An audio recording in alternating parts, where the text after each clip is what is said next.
In the distance, thousands of horsemen thunder across the plains. Banners whip in the air. This is the Mongol Empire. It began in the early 13th century, when a man named Temujin united the Mongol tribes under a single banner. In 1206, he was declared Genghis Khan universal ruler.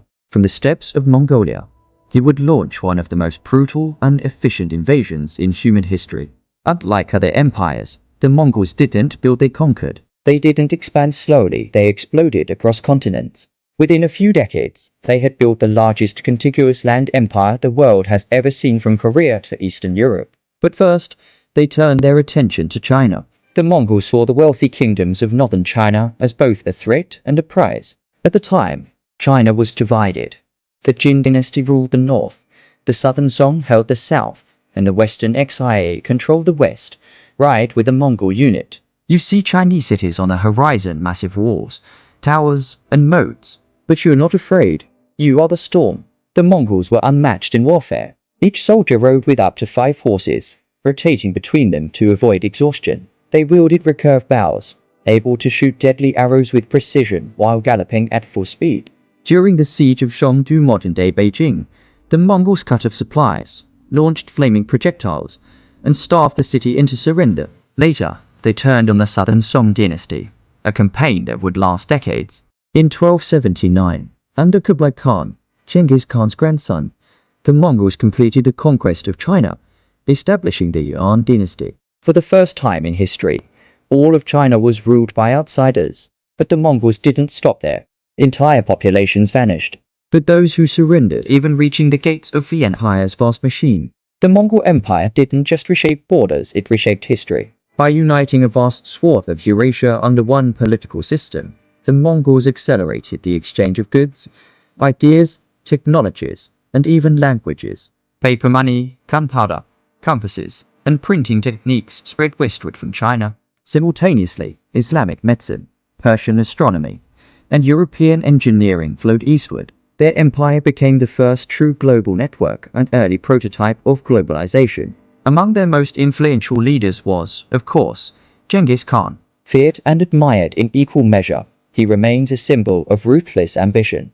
He abolished torture, promoted meritocracy, and enforced harsh but consistent laws. Kublai Khan, his grandson, was another visionary. He ruled from a newly built capital, Kambalik, now modern-day Beijing. Kublai encouraged trade, welcomed Marco Polo, and tried to blend Mongol rule with Chinese traditions, though not always successfully. Subhuti, one of Genghis Khan's top generals, was a military genius who orchestrated campaigns thousands of miles apart, sometimes simultaneously.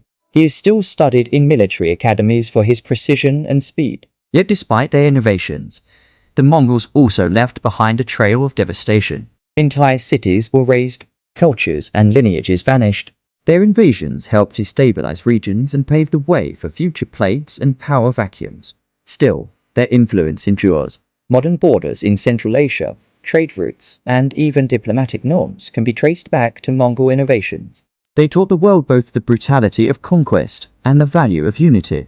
In short, the Mongol Empire was not just a military machine, it was a world-changing force. POV. You walk through the ruins of a city. Smoke rises, walls shattered. Silence, except for crows. This is Mongol justice. Ironically, after the bloodshed, peace followed. The Mongols created the Pax Mongolica, a period of stability and safe trade across the Silk Road. Ideas, goods, and even diseases like the Black Plague spread faster than ever. They allowed freedom of religion, promoted science, and standardized laws across continents. Yet their rule in China remained uneasy, and Chinese were discriminated against. Resentment grew.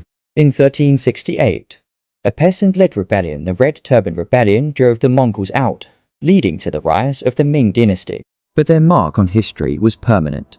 The Mongols changed warfare. They redefined empire, and they proved that even from the emptiest steppes, a fire could rise that would shake the world. POV. You sit by a campfire under endless sky. A bow rests beside you. Somewhere, beyond the mountains, your next conquest waits.